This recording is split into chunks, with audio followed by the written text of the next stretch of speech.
लोकसभा चुनाव 2024 के लिए आज छठवें चरण में मतदान हो रहे हैं। आपको बता दें, न सिर्फ राष्ट्रीय राजधानी दिल्ली की 7 सीटों पर बल्कि हरियाणा की 10 लोकसभा सीटों के साथ साथ उत्तर प्रदेश की 14 सीटों पर भी आज वोटिंग हो रही है। आपको जानकारी दे दें कि उन्हीं 14 सीटों में से एक सीट है जौनपुर लोकसभा सीट। जौनपुर लोकसभा सीट वही सीट है जहां से बाहुबली धनंजय सिंह की पत्नी श्रीकला रेड्डी को बहुजन समाज पार्टी की सुप्रीमो मायावती ने टिकट दिया। हालांकि बाद में श्रीकला रेड्डी का टिकट काट दिया गया।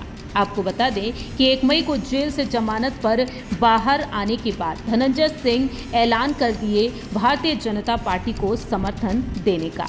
आपको बता दें कि कहा तो ये तक गया कि श्रीकला रेड्डी ने खुद ही अपना टिकट वापस दे दिया था। मायावती ने एक बार फिर से भरोसा जताया श्याम सिंह यादव पर।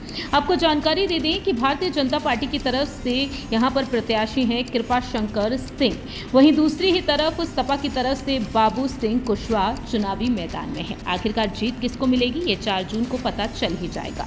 लेकिन इस बीच देखा जा रहा है आरोप प्रत्यारोप का सिलसिला लगातार जारी है। जहां एक तरफ मतदान चल रहे हैं, वहीं दूसरी ही तरफ नेता लगातार खुलासे भी कर रहे हैं। धनंजय सिंह ने हाल ही में अपने इंटरव्यू में साफ तौर पर कहा है कि बीजेपी जौनपुर में बड़े मार्जिन से जीत रही है। साथ ही साथ मायावती को लेकर भी उन्होंने बात रखी। वह कहते हैं कि बीजेपी को जौनपुर में सभी वर्गों का समर्थन मिल रहा है। जौनपुर में बीजेपी अब बड़े मार्जिन से जीतेगी। मेरे सभी समर्थक बीजेपी को खुलकर वोट कर रहे हैं, यहाँ तक कि भाजपा के लोग भी वोट कर रहे हैं।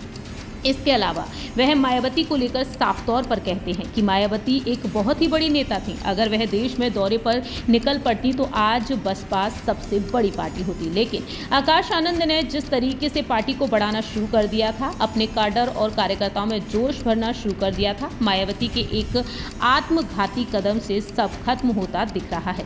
जिस तरीके से आकाश आनंद चुनावी प्रचार कर रहे थे, 2027 में बीएसपी को बहुत ही बड़ा लाभ होने वाला था, लेकिन ये नुकसान हो गया। मायावती जितनी जल्दी आकाश आनंद को लाएं, उनकी पार्टी के लिए उतना ही बेहतर होगा। जानकारी दे दें कि मायावती ने कुछ दिनों पहले ही अपने भतीजे आकाश आनंद को नेशनल कोऑर्डिनेटर और उत्तराधिकारी के पद से बर्खास्त कर दिया। दरअसल आकाश आनंद ने सीतापुर में जनसभा को संबोधित करने के दौरान बीजेपी पर जमकर हमला बोला। उनका कहना साफ तौर पर रहा बीजेपी के लिए आतंकवादियों से उन्होंने बीजेपी की तुलना कर दी और नतीजा ये निकला कि उनके खिलाफ मुकदमे दर्ज हो गए। भविष्य को देखते हुए मायावती ने अपने भतीजे आकाश आनंद को इन दोनों ही पदों से हटा दिया। लेकिन अब आने वाले समय में मायावती एक बार फिर से आकाश आनंद के हाथों में कमान सौंप सकती हैं। देखते हैं कि आखिरकार धनंजय सिंह ने जिस तरह से अपनी बात रखी, वहीं पिछले कुछ दिनों पहले अखिलेश यादव ने भी आकाश आनंद के लिए यही कहा कि अब जल्द से जल्द आकाश आनंद को उस पद पर वापस आना चाहिए। देखते हैं कि मायावती आखिरकार अपने भतीजे आकाश आनंद पर यह शानदार फैसला लेती हैं या नहीं। फिलहाल इस खास रिपोर्ट में इतना ही। देश और दुनिया की तमाम खबरों के लिए आप देखते रहिए इंडिया स्पीक्स लाउडली।